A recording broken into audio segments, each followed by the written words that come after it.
Yeah. Hello. My name is Molly Isaacs McLeod, and I am president of Gifted Unlimited, which is a small press that produces content pertinent to gifted and twice exceptional populations across the lifespan. Um, I am so excited about this forthcoming book and also about our presentation today. Um, Balancing Brilliance and Belonging, the intersection of giftedness, adoption, and foster care. This is such an interesting topic, and I can't wait for us to dive in. I have all three authors with us today. We are really fortunate to have Kathy Green, might want to wave so we know who you are, uh, who is an adjunct lecturer at the University of Iowa, teaching classes on talent development and in the arts and athletics and perfectionism. She also teaches private oboe students and directs her church choir. She taught middle school band and creative arts for 30 years and created and ran a high school internship for gifted music students at the Wheaton College Artist Series. Kathy received a Bachelor's of Music Education from Wheaton College and a Master's of Arts in Educational Psychology, Gifted Education from the University of Connecticut. Kathy and her husband are the parents of a gifted adopted daughter. Welcome, Kathy. I'm so glad you're here. Um, Dr. Alissa Cress, the E and the I Yeah, struggle it's with. tricky. Sorry about that. Is a clinical assistant professor of gifted, creative, and talented students at Purdue University. Her research interests include the identification and service of traditionally underrepresented students in gifted education, including adopted youth and those in foster care, talent development, as social and emotional needs of gifted students with gifts and talents, parent and society perceptions of giftedness, and teacher training.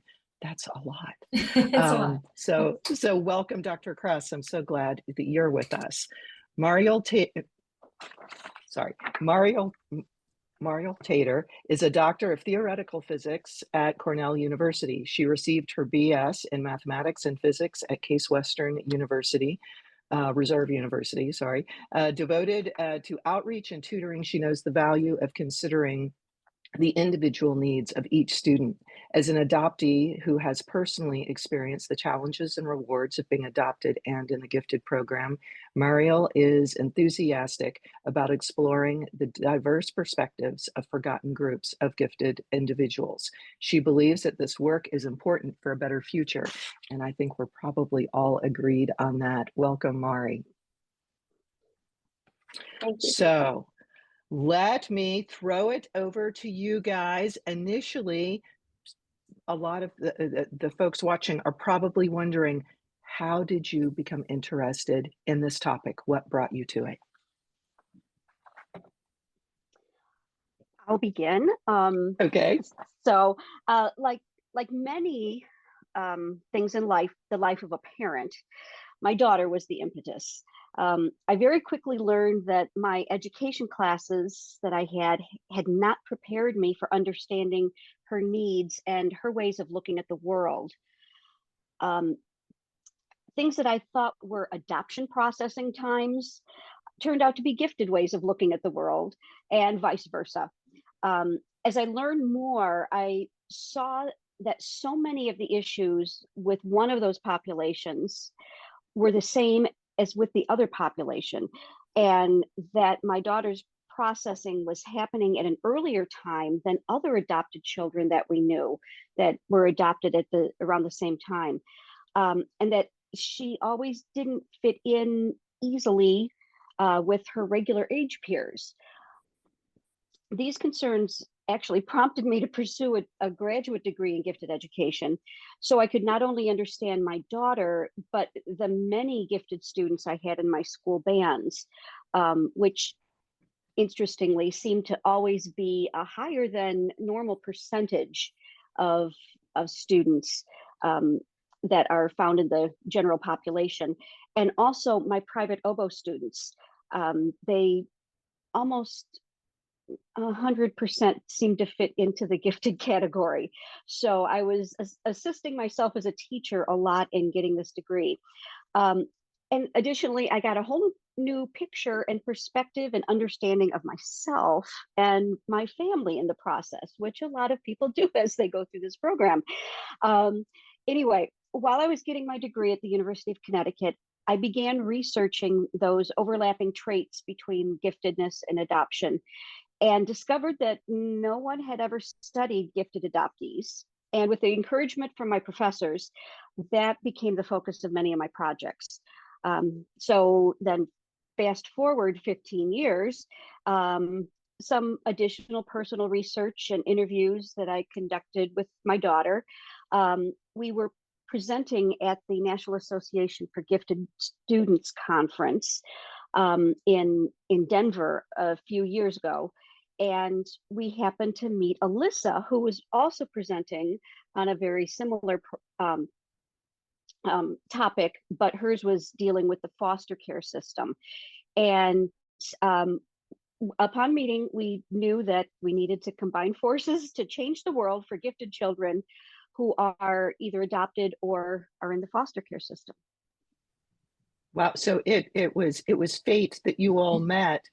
Alissa, would you like to talk about what brought you to this topic?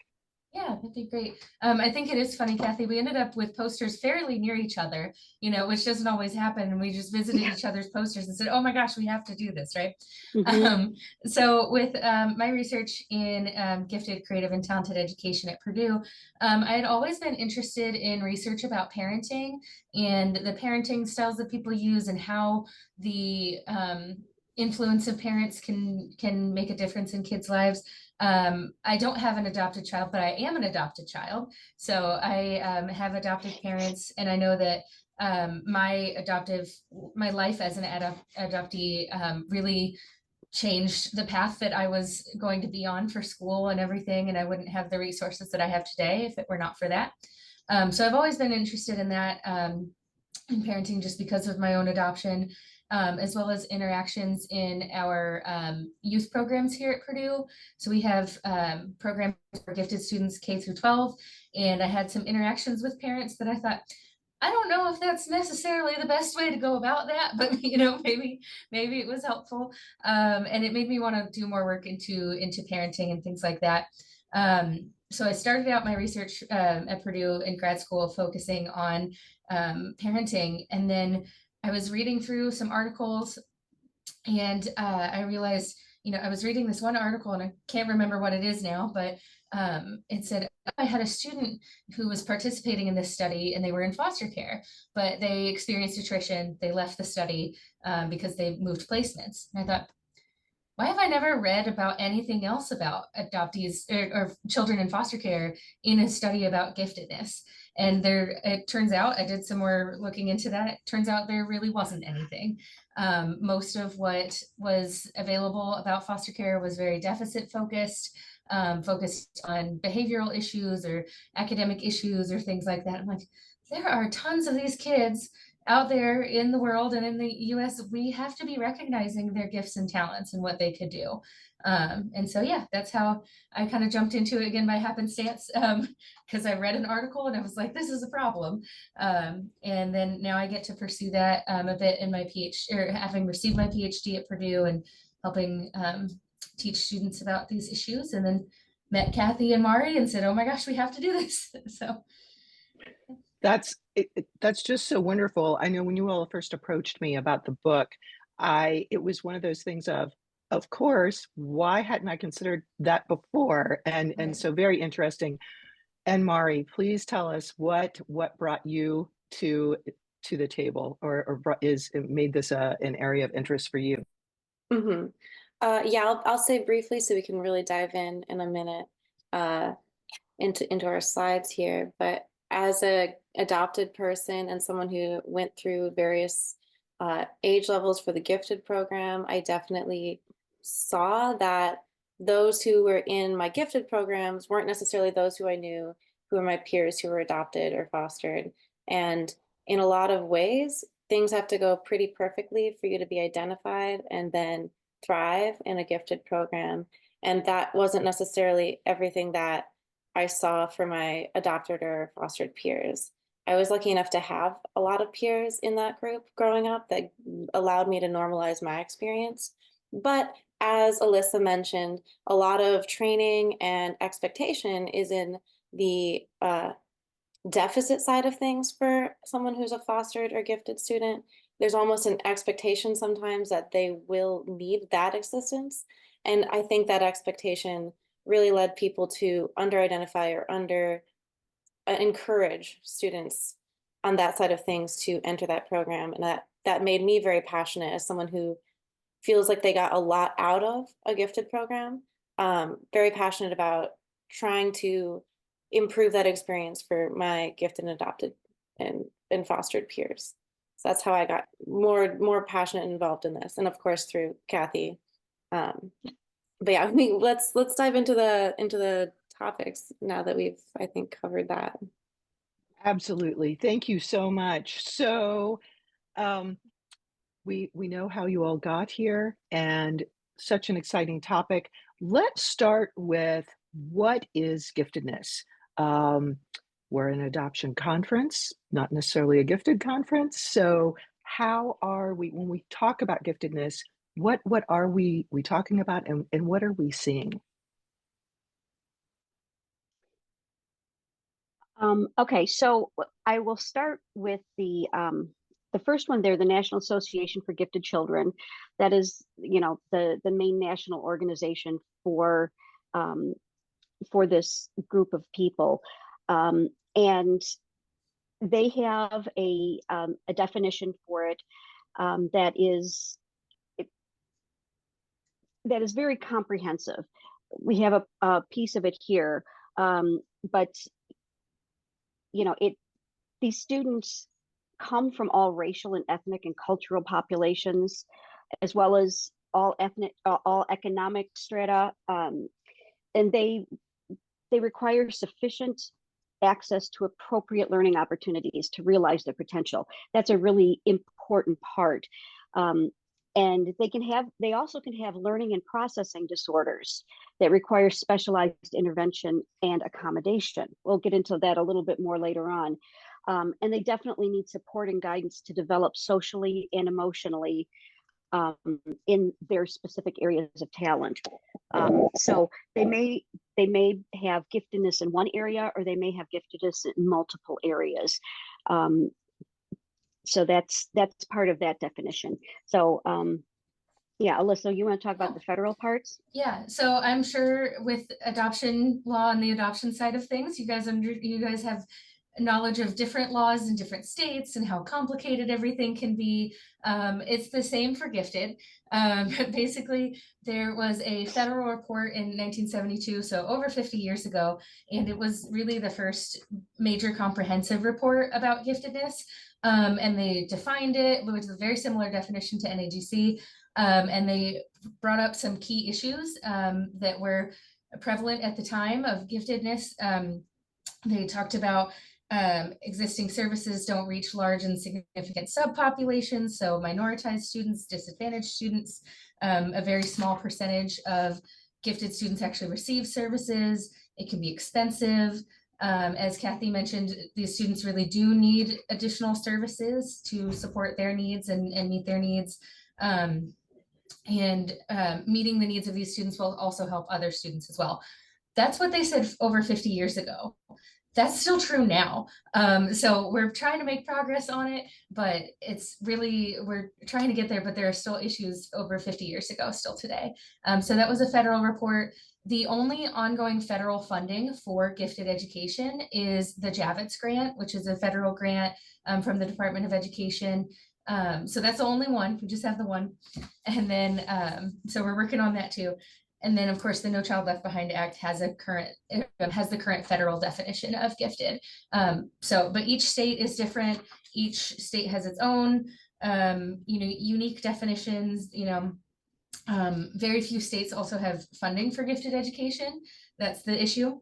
The funniest part to me is that some states have mandates and they say you have to do this for gifted education, but then they don't fund it, right? So it's like, what are you supposed to do with that?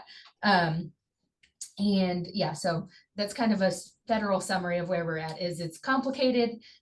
There's not as much funding as we need to support students' needs. And Yeah. each state is different. One additional thing that showed up in the Marland report that is still very true today is that this is a quote from the report: identification of the gifted is hampered not only by costs of appropriate testing when these methods are known and when they're used, but also by apathy and even hostility amongst teachers, administrators, guidance counselors, and psychologists. And unfortunately, that lack of that hostility does still exist, and even the apathy, and that, you know, we don't have gifted kids, all of that, because there's just not an understanding. There's a lack of understanding, and also a lack of education for professionals in these fields.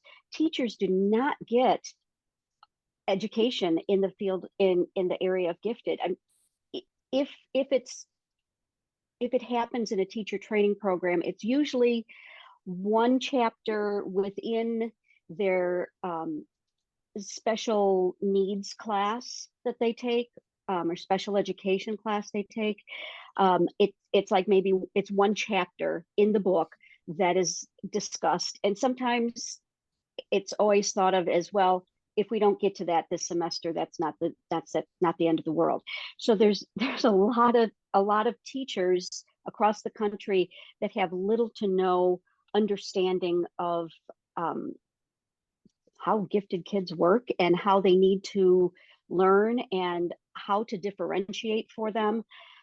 So it's a huge need 50 years ago, and it still is today. We popped up there the state of New York definition that you can read, just since you guys are all in the state of New York. It's similar to the one from NAGC, but each one is a little bit different. Excuse me, each definition is a little different.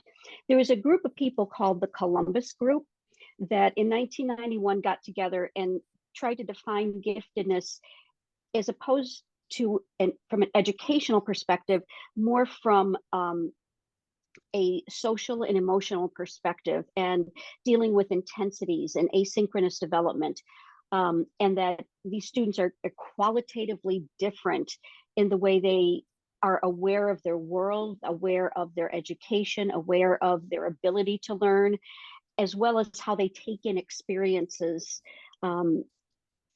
and life around them. And we'll get into some more things dealing with that later on. But there is you can go to, just type in state of the states and gifted education. And if you want to compare or see everything about your state, this is a biannual report that gets put out by NAGC, showing what's going on in every single state in the country. And you can compare them if you want. You can see what others are doing or not doing. They get a ranking, or I think they grade them even.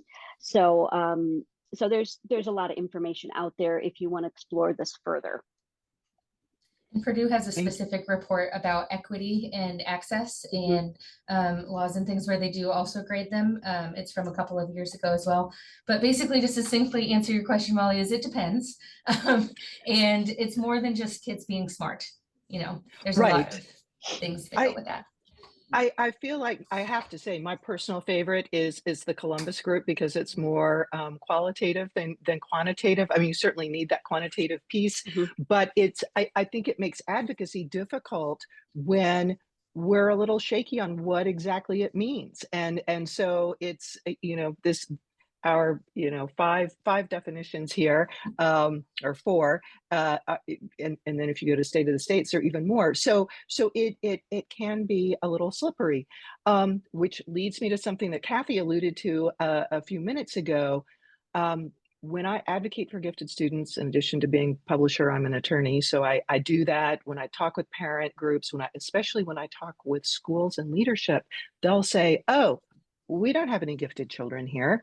And they base it on, I mean, it's horrible that, it might be because it's school in a low income area, or you have English language learners. And I'm like, so please respond to our school or our students, we don't have gifted students here.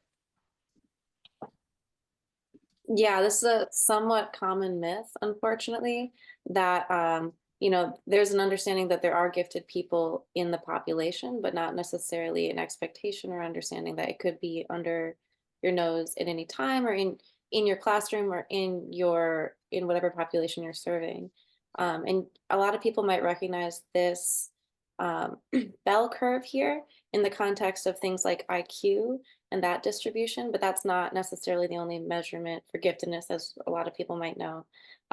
This sort of curve kind of applies to any realm of ability and talent in things like the arts, athletics, leadership, and other ways that people can thrive and demonstrate their giftedness.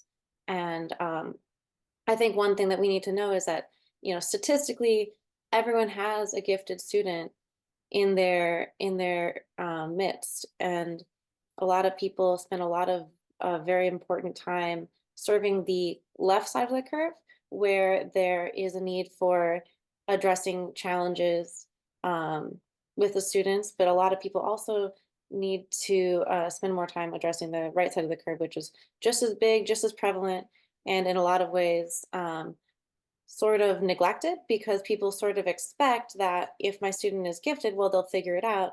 They don't need any extra help. I should spend all of my time serving other parts of this bell curve.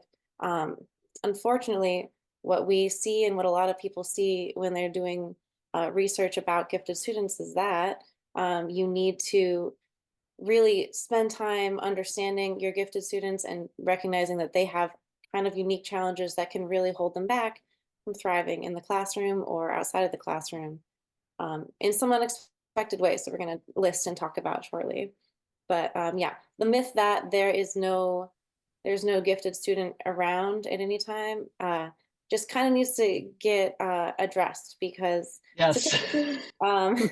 there truly is, and it might just be an identification issue or an underserved population where it's hard to see these students, but they're there.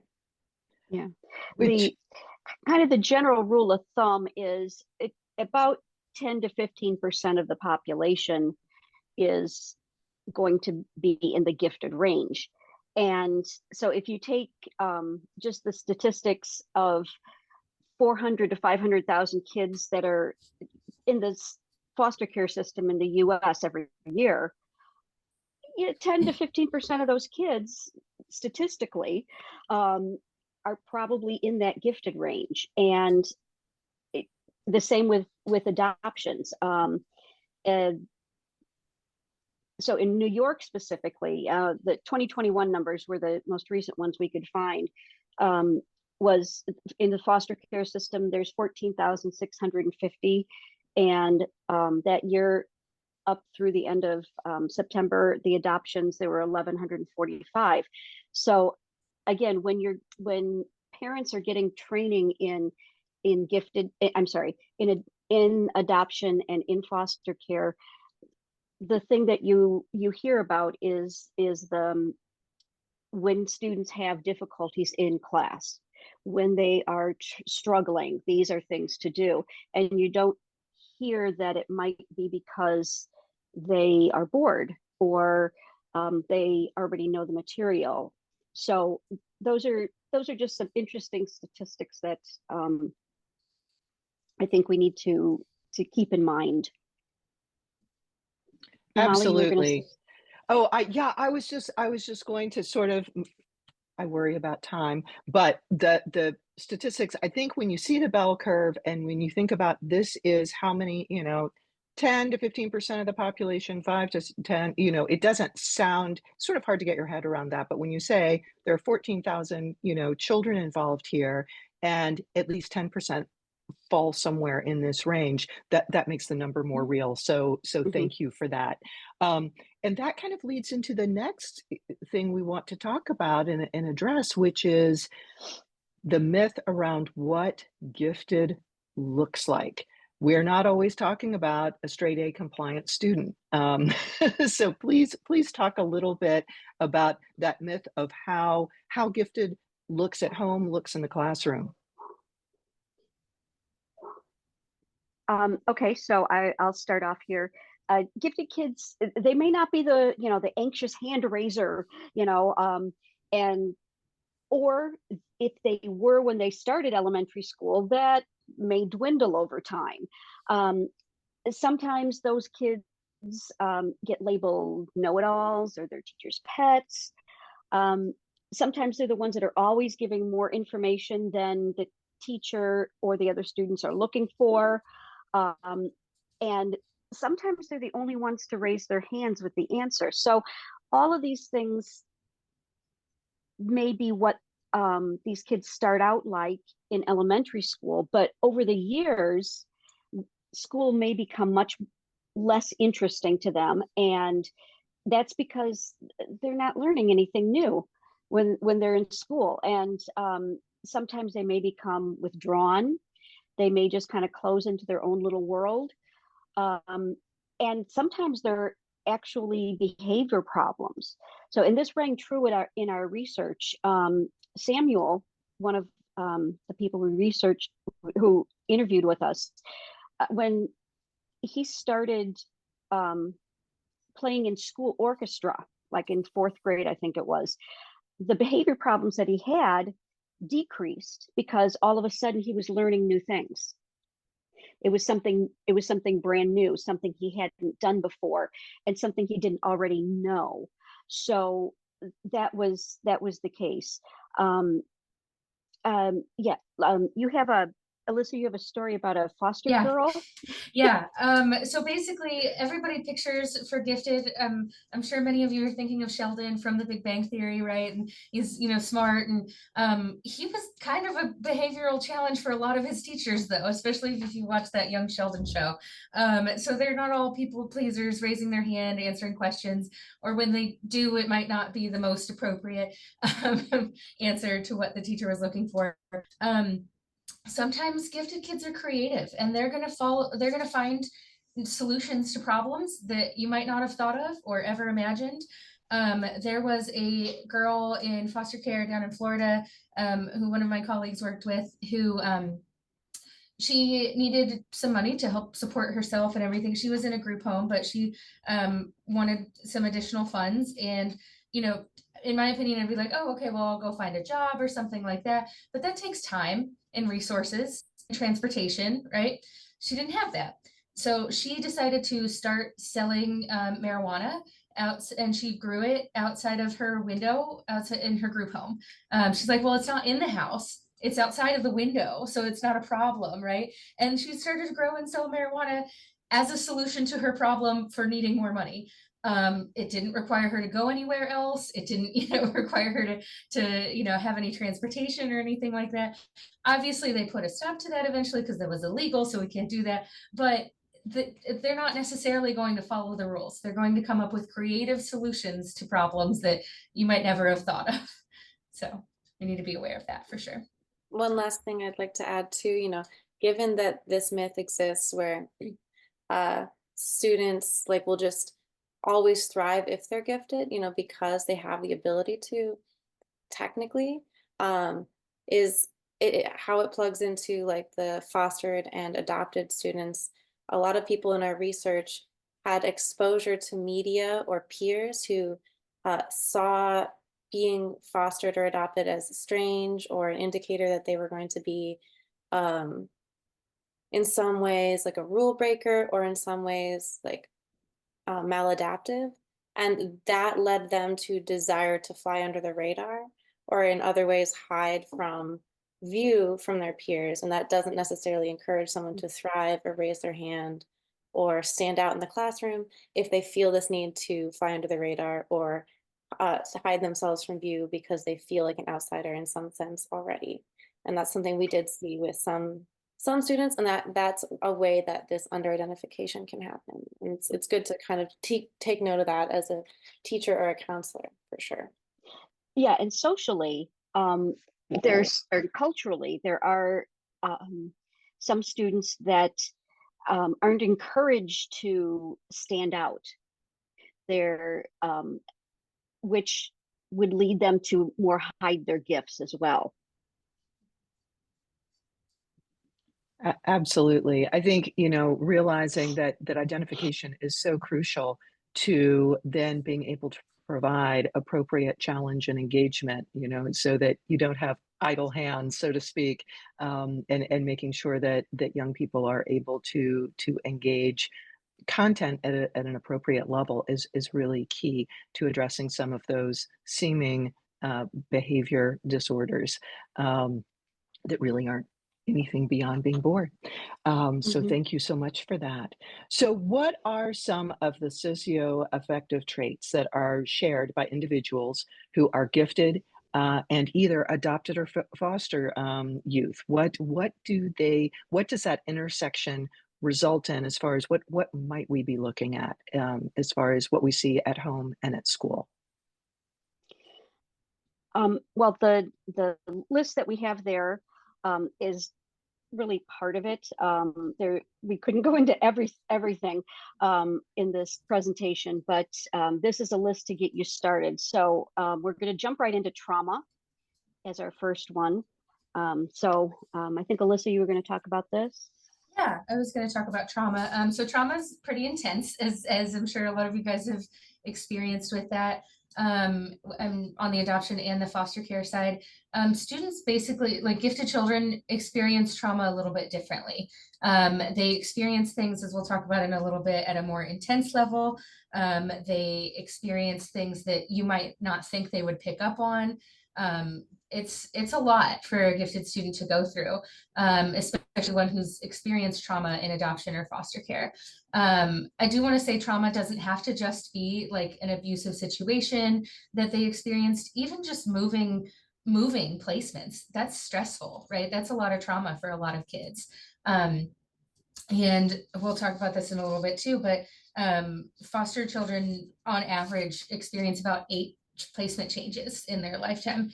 That's a lot of moving and adjusting and dealing with new people and not knowing where you're going to go home to at the end of the day, or if the teacher that you're working with is going to report you to social services, and you might not be able to go home and see your siblings that day. It's a lot for like a 6-year-old to deal with, right? And then also put on top of it that they're in school and that they want to succeed or they want to learn more, but they don't know who they're going home with that day, right? So it's a lot. A lot of dealing with trauma, as we put on the slide there, relates to safety, connections, and managing your emotions, and teaching students how to do that. Just because someone is gifted does not mean that they know how to like verbalize all of their emotions and everything going on in their life. I don't know any children who know how to do that perfectly, right? Sometimes even us for adults, that could be really hard. So we need to teach students and children how to deal with that and how to process their emotions and how to be that source of safety and connection for them.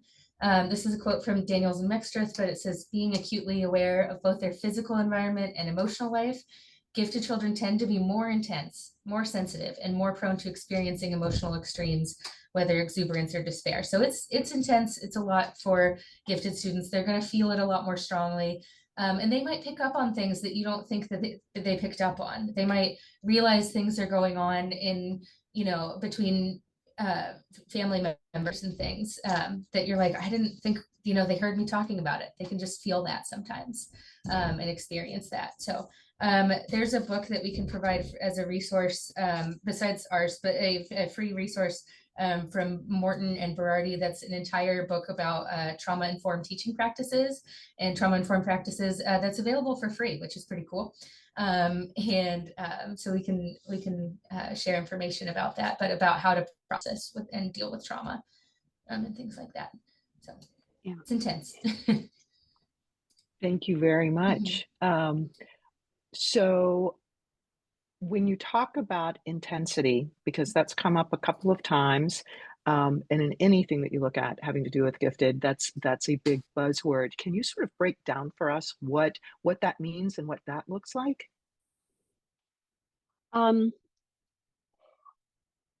Everything that every person experiences, whether it's looking at a sunset, we find sunsets beautiful. They find it beautiful. Um, they may have gotten hurt emotionally or by a social situation. They just completely fall apart. So everything that happens in their life is intensified from an emotional and a social standpoint. I also like to think of their intensities as superpowers that gifted people have, because they they're not what everybody has. And if you think of uh, the way others perceive them as possibly negatively because they are so over emotional or oversensitive, then that may not be seen as normal. So there's something wrong with them. But that is their normal for a gifted person. And these folks need and they want to be understood, and they also need to learn how to harness their superpowers, and not have them ignored. Daniels and Bukowski said in their book Living with Intensity, which is a wonderful book, gifted individuals take in information more quickly and more intensely than others. And they're also stimulated by what is going on around them and by what moves them from within. So that's why I was talking about with the a sunset. It's what they see, but it's moving them deep in their soul, the beauty of it, the nuance of the colors. Or they hear a piece of music and they don't just hear how the whole thing sounds. They hear maybe the nuance of the way it was orchestrated and the way particular instruments are playing a piece of it, or the emotion someone is using when singing it, or the singing the particular words that are part of the poetry of it. And that leads them to be very misunderstood. So all their senses are heightened. And this begins at birth and it lasts throughout a lifetime. It's not something that goes away. It's not just an early childhood thing. It exists forever. And, I tell people that my father, until the day he died at 95 and a half, my mother still had to clip the elastic from his socks because it was too intense. It was too tight on him and he felt it too profoundly. And so it's throughout their life. So the thing to realize is all of these emotions that they're feeling as an adoptee, they're feeling them very intensely. And the questions that they have about birth families or about the circumstances of their adoption, any of that is felt at a higher level of intensity and need to know. In addition, they're going to want to know these things at an earlier age than what might be the typical person,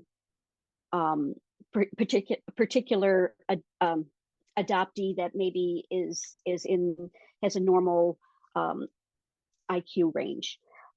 So they're going to want to know this stuff earlier in their life, and they may not be able to emotionally handle it as well as somebody that experiences this a little later in their life.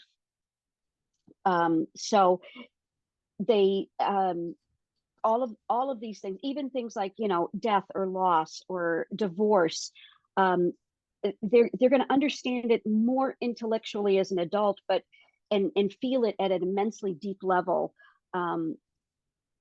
But they may end up keeping it inside, and because they don't know how to process it. They don't know the questions to ask because they're just not mature enough. But they have the understanding of a much more mature person. So those are the negative sides of it. The superpower part of it is once they are able to understand these things, and once someone explains it and takes time with them to help them understand, they can channel these emotions, they can channel these intensities, and it can propel them to create great change in the world. And it can be a wonderful thing. But it's, learning to use your superpowers for good and not for evil. So I want to add to that real quick, just for a second, Kathy.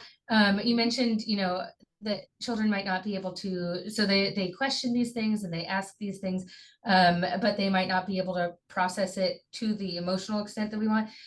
In my opinion and in my experience, it doesn't mean we can't share those things with them and we can't explain to them what's going on, because they want to know. They're going to have those questions and those desires, whether they can verbalize them appropriately or not. And it doesn't mean that we shouldn't share them with them or say, oh, you'll understand when you're older. I don't know about you, Mari, but I hated that as a kid. When, someone would say, oh, well, you'll understand it more when you're older. I'm like, no, I understand it now. Like share it with me now. Help me understand it now, right? Because I have these questions and it's not just going to go away. If when you say, it'll just do it later, that doesn't make it go away from someone's head, right? It stays there.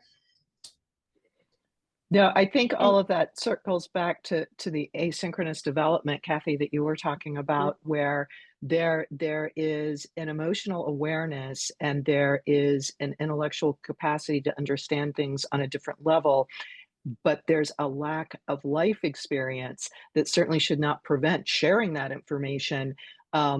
But it gets interpreted a little differently just because of that lack of life experience. I mean, gifted children can also be gifted emotionally, so they're much more attuned to what's going on. And I fully agree that I think that you'll understand it when you're older is just a cop out. And I think what they come up with in their own mind can be sometimes much worse than what the actual situation is if you're not just straightforward with them. So I'm just thinking we should maybe bump forward unless there's something urgent that someone wants to share. Mari, you have not talked very much, so I want to make sure that I don't want to call you out on it, but I also don't want you sitting there not saying things you want to say. Well, I think we should definitely move along to like more topics here. While there's a lot to say on intensities, it'll come back around. Yeah. Great. So one thing that I think transcends, children and adults who are gifted is this perfectionism idea. And I think people have a notion about that it could actually be kind of a good thing, because perfect is in the word. But what can you all tell us about perfectionism and how it can manifest, especially in young, children? Yeah. Well, perfectionism in the academic literature is defined as striving for high standards and being overly concerned about mistakes or having doubts about their actions. And in the research, there is a little bit of a disconnect. Some psychologists and researchers believe that perfectionism is on a continuum. So it can be very healthy.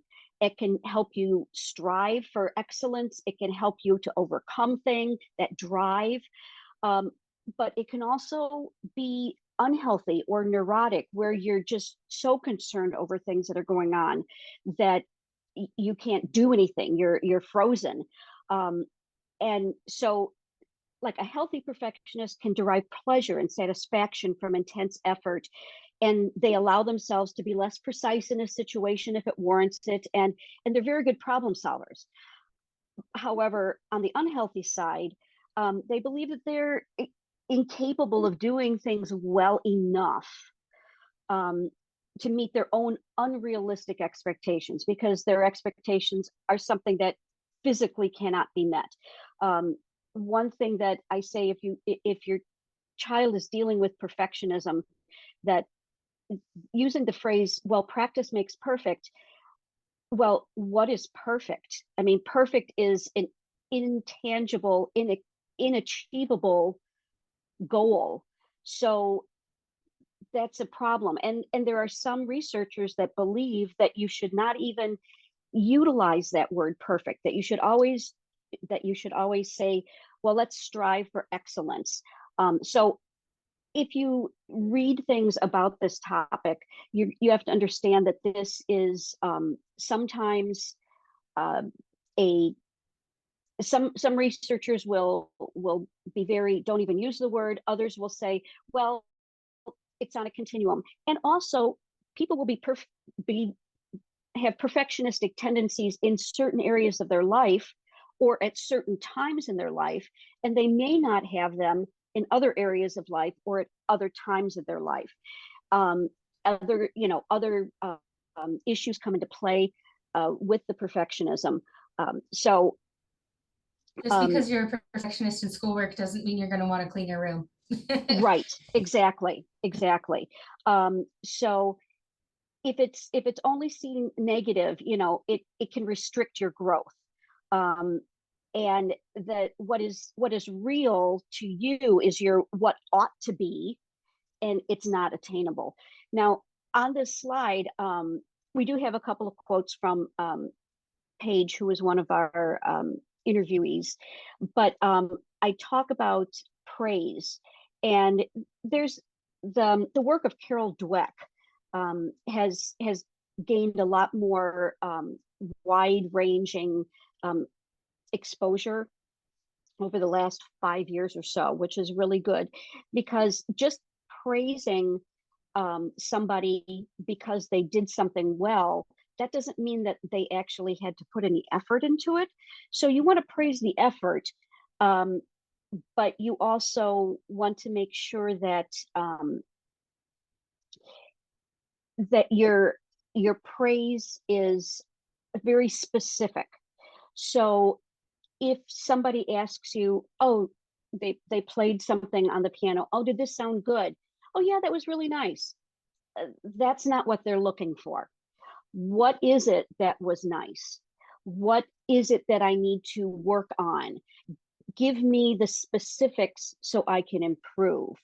And that may not necessarily come easily with my students. I will ask them after they've played something for me that they're preparing maybe for a performance. I'll say, okay, what went well? They don't always like to say what went well. And they have to learn how to do that. These are things that we have to teach them. Also, what didn't go well, and then how do we fix it? So getting them to think about their thinking and about what's going on is very important. And also procrastination is a piece of perfectionism, because if you procrastinate then long enough, then it almost justifies something is done poorly. You can justify it by saying, oh, I didn't put the time into it. And it has to do with fear of being a fraud. I'm not this person that they think I am. I'm faking it. A wonderful Maya Angelou quote I came across: I've written 11 books, but each time I think, uh-oh, they're going to find me out now. I've run a game on everybody and they're going to find me out. So that's a fear of I'm really not good enough. And that fear can be a very driving force. Failure or making a mistake is a threat or a danger. It's a painful experience. Paralysis can come because these kids are so bright and they know what they're working on and what they want something to look like. It's all put together in their head. They can see it, they can visualize it, they know what they want to do, but they have no idea where to begin. So helping them learn how to break things down and say, okay, great, you've got the overview, that's good, that's an important part for them. But now, so the big picture is important. Now let's go down to the little picture. What do we want to do? Because otherwise you might find these kids erasing and erasing and erasing and putting holes in their papers because of it. So helping them learn how to break things down into smaller units so that they can build it up to create what they're looking for, and to realize that everything they do is not going to be done necessarily the way they see it in their heads. They're they may understand the music that's in front of them, but their fingers aren't doing it right. So, well, their fingers don't have the muscle memory yet. They haven't grown enough yet. Or they're, if they're drawing something, their hand cannot do precisely what they can see in their head because they just don't have the fine motor coordination yet. So all of those things, they have to understand what's going on with them. And that goes back to that being specific about things. And for them, a mistake, like I have for shame, a mistake is not, means that I'm not as good or smart or capable as my teacher or my parent or my friends, or even I thought I was. That's that Maya Angelou, they're going to find me out. So perfectionism is it's a huge topic, that this was just one itty bitty tiny small part of it. So we can move on to the next topic now. Yeah, there are books and books Yes. written about perfectionism, and it's something that affects a lot of people. But again, back to the intensity piece, and with children especially, the asynchronous development, I think it hits the gifted community a little harder. So are we ready to talk about underachievement? Yeah. It's an interesting thing to think about. Okay, you've got IQs that are up here. How could we have underachievement? What happens there? Well, it kind of reminds me of what Kylie said in the chat too. If I couldn't make sure that my finished product was perfect, I would just simply not turn in an assignment, right? So students a lot of times, and children can make something, they could do something, but they just, right? So they have the ability to, but something is preventing them from achieving at the level that either we think they could or that they themselves think they could. Sometimes underachievement can be self-perceived. Right. I know people that get B's and they thought it was the end of the world because, oh my gosh, I could never get a B. Right. I had that myself. I got my first C in college and I was like, oh my gosh, what am I doing in college? Like, why am I here? And it wasn't even in a thing in my major. So I was, really intensely feeling that. But underachievement is basically just the difference here between potential and performance. So what they could do and what actually gets done. There's a lot of reasons for underachievement. As I mentioned, it could be self-perceived. We could see that as somebody getting B's or somebody getting D's or whatever it is when they know what to do, or they could know what to do, but maybe they feel prevented from the paralysis or the shame or the fear of failure, right? These are on the right-hand side there. These are all things that can help with underachievement, but maybe, which we'll talk about in a minute, but maybe they're twice exceptional. So maybe they have something else going on in their life that prevents them from achieving as well as they could. For me personally, I have ADHD, so like that procrastination hits me really hard. Kylie, we were just on it today. We're just good. But maybe they have something preventing them from reaching that. Maybe they haven't been taught the self-regulation skills to process things and to be able to keep themselves on track. Maybe they don't have caring or understanding teachers that are knowledgeable about their gifts and talents. Maybe the role models in their life haven't really focused more on the academic side of what they could do. Maybe they perceive themselves as not, with that imposter syndrome, like Maya Angelou talked about. I mean, that's Maya Angelou, right? Like, she's prolific. I would have never guessed that she's like, not thinking that she's good enough, right? One of the things that I love here and that we see a lot with gifted students is not engaging in that meaningful learning. Maybe they really like, you know, in math, when people are like, well, when am I ever going to use this, right? If they don't find it meaningful, they might just not do it. My husband actually told me that a couple of months ago. He said, well, yeah, I knew how to do the work, but I didn't really care and it wasn't that important. So I just didn't do my homework. Like, the perfectionist in me is like, why wouldn't you just turn it in, right? And do the work? But they genuinely might not do that. And it's not to spite themselves or because they're mad at the teacher. Sometimes it is, but not usually. They just genuinely don't find it meaningful. And so they're not going to do it. Sorry about that. I'm trying to get the thing on the side to go away here.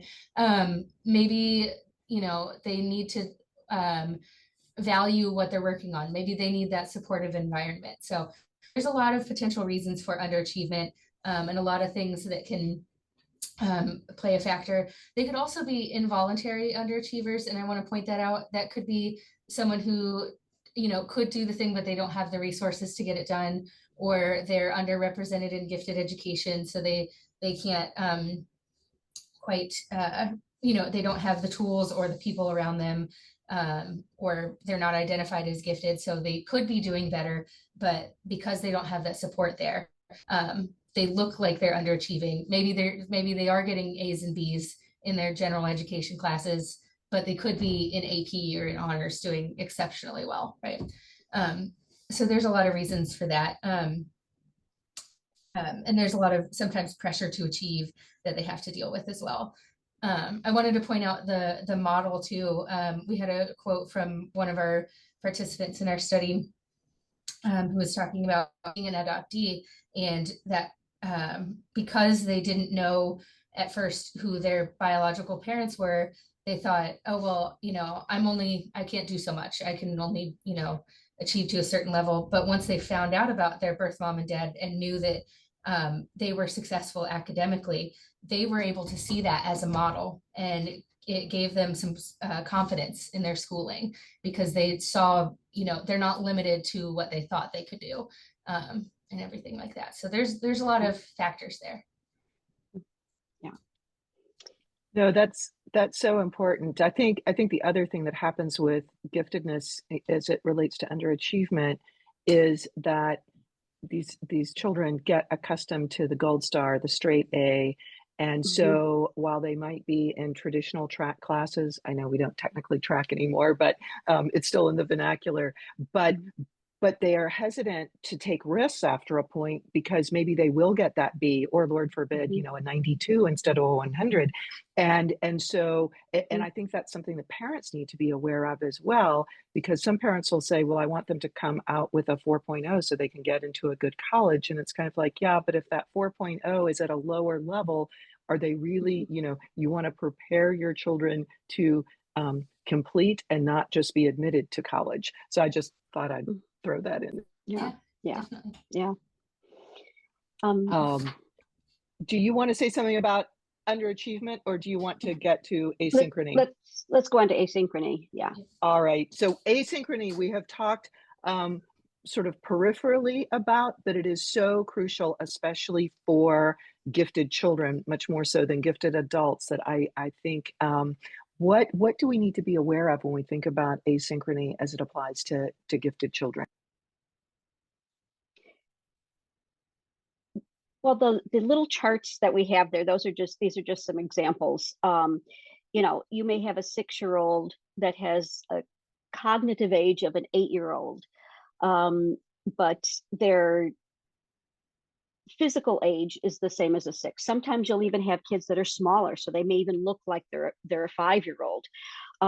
And socially, they may be less mature or more mature, and emotionally they may be more mature or less mature, so they're not in sync with themselves as well. And this can happen. These are not, you know, charts that are official or anything. These are just some examples that, you know, their chronological age may be 12, but their emotional age is that of a 15-year-old, and maybe they are a social 14-year-old. So with the asynchrony comes the need for friendships for different purposes. So you may have, you know, a student that is reading Harry Potter at, you know, has read all the Harry Potter books by 6, and yet they have friends that they play with that are more like 4-year-olds might play. It doesn't mean that they understand Harry Potter books less. It just means that another part of them wants to hang out with younger kids because they feel comfortable with them when they're at the playground. That's who they feel comfortable with. Whereas, you know, they hang out with students or with cousins maybe that are 4 or 5 years older than they are, because they feel more comfortable talking about stuff with them because they have more of an intellectual understanding with those cousins that are much older than they are. I was like the youngest cousin in my family, and I always hung out with my cousins that were 4 or 5 years older than me, and I felt very comfortable with them because that, you know, we related to each other intellectually in the same way. But all of my friends weren't 4 or 5 years older than me. I had other friends that were my age, or I got along with other kids that I knew that were younger than myself. So friendships are a part of that asynchronous. So don't be worried if your child wants to play a game that seems very childish when they can talk about, you know, famine in the world and ways to overcome it. So, yeah. Can I make a note on that chart too? I do want to say that IQ, although we used it a few times in here too, and I was the one that put the chart in here, so I put it in there on purpose. But it is not the end all be all of you know, achievement measures. So I didn't want people to come away with that measure or with that interpretation. But especially for asynchrony, if you think about it, because the IQ might show their cognitive age, but it might not be, you know, adapted to fit the representation of different groups of students, so it might not be, you know, accurate. But it's not going to show things like the social age or the emotional age. It's not going to show the full extent of what someone can do. So I just wanted to put a little caveat in there for that. Yeah. Well, and two, it sometimes, looking at these two charts, I mean, I know this is not gospel, but sometimes those ages can even be below the chronological age for certain things. So to your point about, you know, you have this child who's talking to you about quantum physics, and then all of a sudden they have an utter meltdown, and you think, what is going on here? So you've got way above and way below a chronological age, which can certainly happen. So that's certainly something to be aware of, and standard testing is not going to ante up with this kind of information. Right. So it's something you've kind of got to gauge for yourself and for the child, you know, for your child or your student. A lot of times too, we can come away with the idea that they're little adults, right? And it's like they're not always little adults. It may seem like it when they talk and say things, but you know, in our summer programs, we see this a lot because we work with 5th through 12th graders. You know, they're in classes literally about advanced calculus, and then we have to go remind them in the dorms to take a shower. You know, like both of those things exist, and that's okay. Absolutely. Really good point, because it's the asynchrony is not just something with the littles, with some of the on-campus high school, you know, high schoolers being on campus and having their own like dorm and thing. It's sort of like, well, can they feed themselves appropriately? Not to say that all 18-year-olds can either, but if you're 13 or 14 and you're there, it can be a slightly different, you know, situation, set of concerns. So one thing I wanted to ask you all about, because I feel like, and I hope this isn't stereotyping, but I feel like that this is especially pertinent for the foster and adopted community when we're talking about gifted, and we couple in the intensity piece. What about loss and processing loss in that very intense, asynchronous kind of way? What does that look like, and what can parents and teachers keep an eye out for there?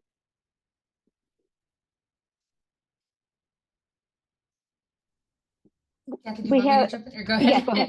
Go Oh, ahead. okay. I was going to say we have a couple of quotes from people that we've talked to with loss. As we said earlier with giftedness and the intensities, these kids feel that loss more intensely than maybe other kids in their same situation. Fiona was the parent of a gifted adoptee and a counselor, so she was great. She was great at that. She really tuned in on those things. She said that these children were oversensitive to anything that feels like rejection, even the typical things that we would see at the elementary school level of, oh, my friend didn't want to play with me today. That feels like a rejection to them that they're going to internalize. They take on this identity of like, I feel like I should have been loved. Why am I not loved right now? And it's like, it's just another 6-year-old playing with another group of friends that day. But for them, they feel that intensely. And she recommended to listen to the child, but also to listen to their behavior, right? And listen to what that shows you. Definitely, that's a big thing. As I mentioned earlier, foster children, in a study of 159 foster kids, they had an average of like 7.35 placements per child. That's a lot of loss. Even if you haven't formed a lot of close bonds with that person or that new foster parent or foster family, you're still making changes and you're adjusting and everything. And gifted foster children really feel that, right? They feel that at every placement as a loss. These children were experiencing at least 2 changes per year. Can you imagine living with 3 different families every year? Like that's a lot, right? And that's a lot of loss and a lot of things to adjust to. It's leading to loss of relationships or potential loss of learning, because sometimes you might end up in a different school or a different district or even a different classroom.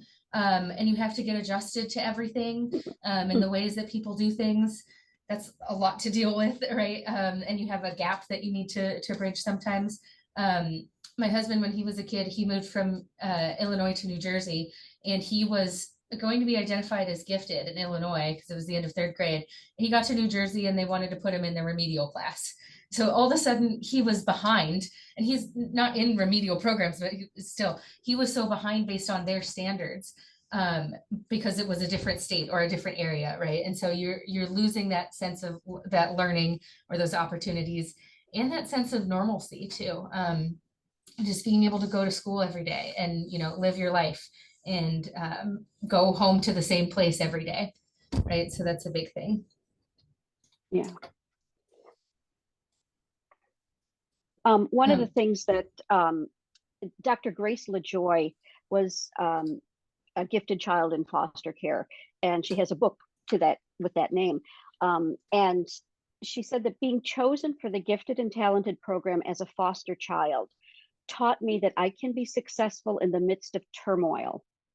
It taught me that I was destined for greatness regardless of my circumstances. So that can have a very powerful impact on loss and overcoming issues dealing with loss for these kids. Just being recognized that and challenged in school, probably for the first time. I love Antoinette's statement about the school assignments. And I think we'll get to that in a second, but she said school assignments that may make children more sensitive to their situation and isolated, like a Father's Day program.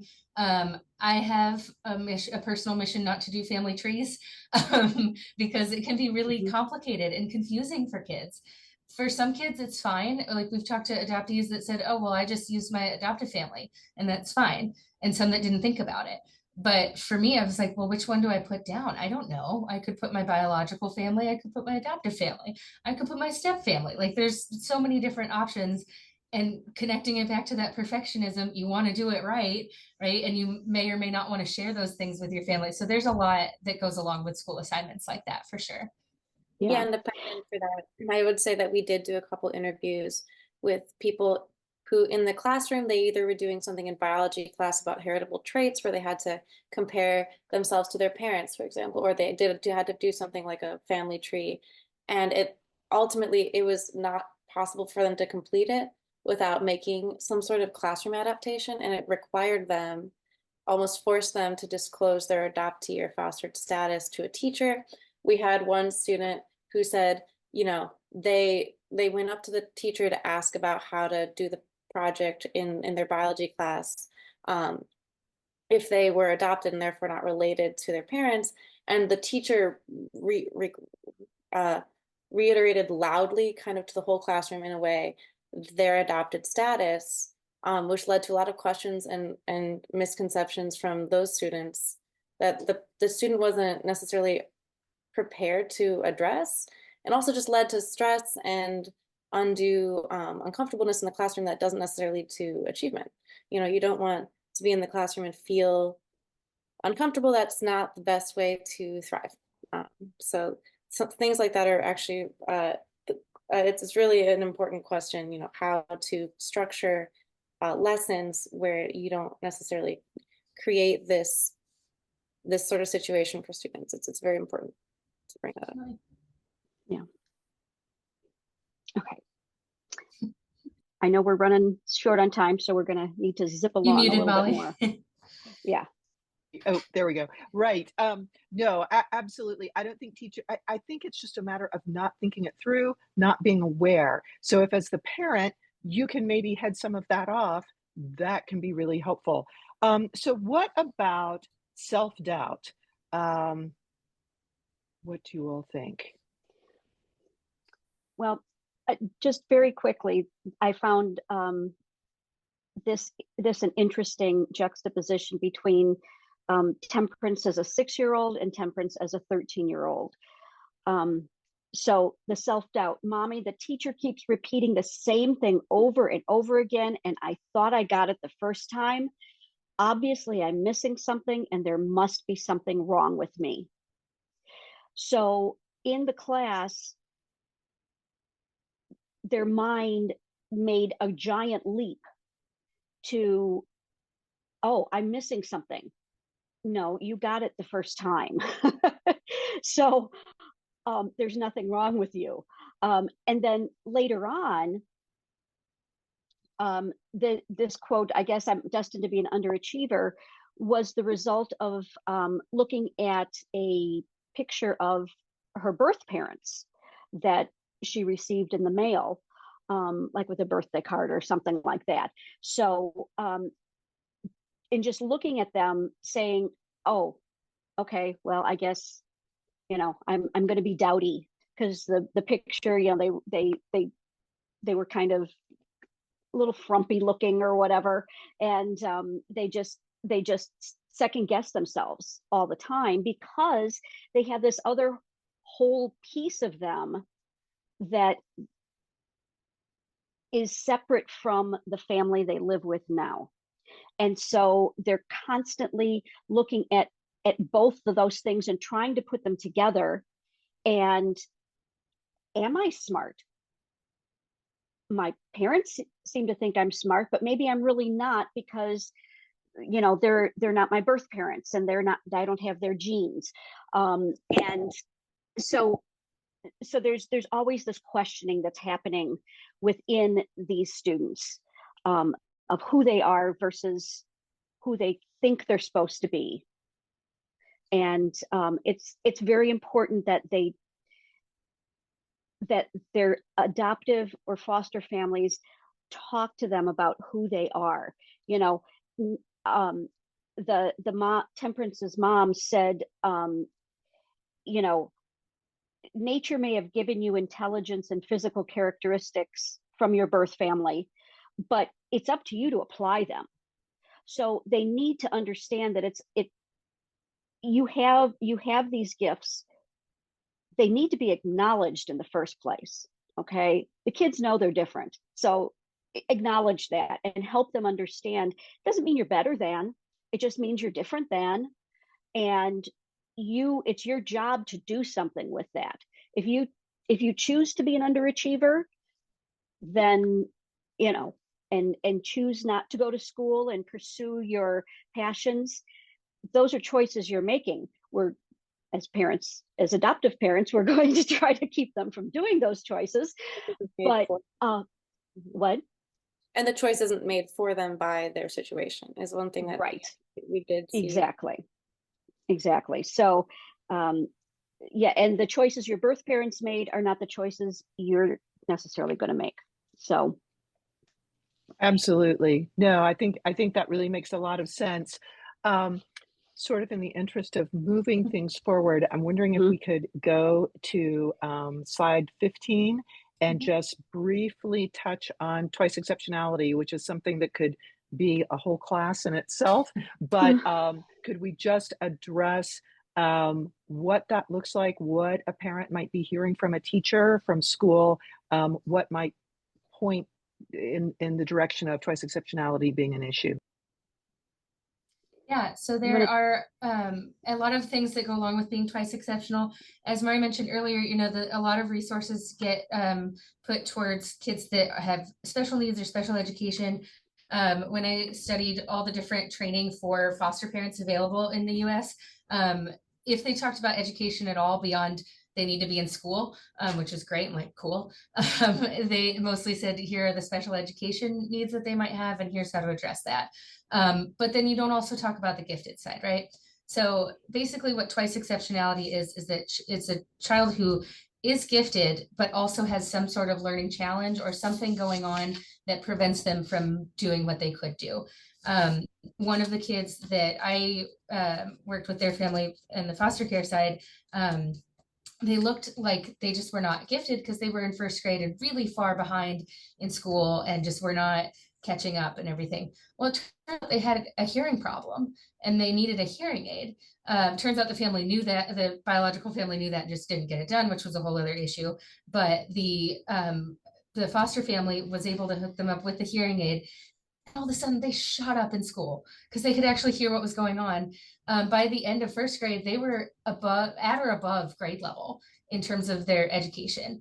And so it showed, well, they might actually be gifted. They were struggling along and trying to make it work, but they couldn't hear what was going on in the classroom. So they could be gifted. They just have a learning challenge. They need a hearing aid, or maybe they have dyslexia or ADHD or any number of other things that are going on. Kathy, you had a story of some yeah, band kids. I had two brothers Mhm. in my bands. One of them wore a hearing aid, Mhm. and he didn't have other school issues other than where he needed to be placed in class. That was very important, so he could hear better, and especially in a class like a band where there's a lot of extraneous noise. Um, and then his older brother, was brilliant in math, but was in special got special services for his reading because he had some big deficits there. So it can be either of those kinds of things. His brother didn't have the reading deficits, or and was equally as brilliant in mathematics, but his issue was the hearing. So it can be a variety of different things. So gifted and something else going on. Yes, exactly. Absolutely. And I think oftentimes because of the giftedness, you sometimes end up with those situations where the compensatory ability is sort of heightened. And so seemingly all of a sudden someone starts struggling. And I think it can often be Mhm. written off as, oh, they just, hit a certain age and they're not paying attention. No, it's that the compensatory Mhm. wheels came off the car. Right. And they So might be lots, gifted. The gifts might mask the challenges, and the challenges might mask the Mhm. gifts. So there's really a lot with Right, that. that right. Yeah, that can go we did both also ways. Go ahead, we Mari. did also see Mari, like would you? teachers and people reported that some of their teachers had biases about them as students from their status as an adoptee or a foster child that like led to, if there was an issue in the classroom, it being attributed to that versus actually identifying a twice exceptional challenge. I don't know if there's a when everybody else is I'm hearing that Yeah, I too. fixed it. Yeah. Anyway, so we did see that, and it is a concern. You have a lot of times challenges if you're changing placements, or if you already have other challenges at home in identifying some of these issues, and that can mask giftedness. or, you know, hold a student back, and you don't necessarily want to be misattributing one thing for the other. So that's why it's important to consider the bigger picture of someone's status as an adopted or gifted and fostered student. All of those things can kind of overlap and mask each other. Right. 100%. And you don't want to just follow a false narrative because it's convenient, or you haven't availed yourself of other possibilities. Alissa, did you want to say anything about resilience? I mean, Yeah. I feel like this population, resilience is probably something that's somewhat necessary. So, I mean, we all Yeah. need to be resilient, but these children encounter so much. Definitely. What can teachers and parents do to sort of build that in a meaningful way? Resilience has actually been shown to be a mitigating factor in helping foster children and adopted children succeed despite everything that's going on in their life. In studies of gifted former foster youth, that's been one of the key factors, is being resilient. Like you said, they kind of have to be. Life teaches them to be. So what's interesting to me, though, is the things that help children develop resilience are also the things that help them with their, like, maximize their strengths and talents. So developing their strengths and their problem solving abilities, developing their ability to, working on them to find purpose and achievement motivation, working on their autonomy development and their competence, helping them feel like they can do well. That's stuff that's helpful for resilience, but also tons of what we see in the literature for giftedness, right? So those things are really going to be helpful on both parts. Also things like providing systematic support systems, so people, they know that they can go to, whether or not they're in the same placement or not. Having that consistent support is really, really important. And actually, when students do develop that resilience, they've seen fewer changes in placement, reduced rates of depression, drug and alcohol use, incarceration, teen pregnancy, higher achievement in school. So all of those things are going to be helpful across the board, right? Wonderful. Thank you so much. So we really do want to support and build that sense of resilience. Kathy, did you want to talk a little bit, again, this could be a whole book or several books, but what suggestions do you have for counselors and parents in regard to advocacy for gifted, fostered, and adopted children? Probably the first thing I would say is taking a strengths-based approach. Whether that's in asking questions like, what can you do well? And, you know, what are the triggers for atypical behaviors? That's more of a strengths-based approach to asking questions of kids. Whereas a deficit-based, what is the child not doing? You know, what's wrong with the child's development? So it's, a lot of it is reframing your questions, and also asking why the child is behaving in an inappropriate or negative way. Whereas a deficit-based approach points out and focuses on the what, the obvious, yes, annoying things that the child does, you know, the always interrupting or acting defiantly. And all of these things can be signs of giftedness, questioning authority, easily distractible, doesn't complete work. We've talked about that. Overly worrying about things. We've talked about that with perfectionism. Complaining about the sound of the fluorescent lights or the loud sounds. That's an intensity that they're dealing with. So instead of just looking at the annoying thing as a what, ask why. Why are they always interrupting? Why are they always complaining about the sounds? Why are they always worrying? Sometimes those why questions, if they're having a meltdown or if things are really stressful, that's not necessarily the time to ask them. Let things calm down a little bit. But the acknowledgement is the very, very important first step in creating that trust, so that after the cooling down, it you know, you can get the students to talk, or if they're younger, to draw or write out their explanation, but just getting them to think about what's going on and the why that they're doing this. You know, and it's easy to say that a teacher should do this more. You know, I've taught for many years, and they're often so stressed by the curricular demands that they forget, or they were never taught to look beyond what the obvious is. You know, they see the behavioral issue. But they need to learn to start with figuring out why. It'll diffuse the challenging situations, but it recognizes and respects the student as a human being with real feelings. And that with guidance, they can learn to manage these things. They can start recognizing them in themselves. And again, it goes back to trust with the person that's giving, you know, helping them through this, and the child. So, and to begin with a strengths-based approach shows the child that they're not taking something away. Rather, you respect both that they are good at and they have interests in things, and that they really are interested in and the adult is really interested in knowing what's going on and what makes you unique. And again, you're discovering the why they're acting in the ways they are, and the ways they're not acceptable, rather than just punishing. So we want them to really understand why this is problematic. No, that makes so much sense. And I think, you know, in looking at the things that we'd hoped to talk about, I think you got to most of them, but it's such a comprehensive kind of thing, because you know, giftedness is a whole thing unto itself.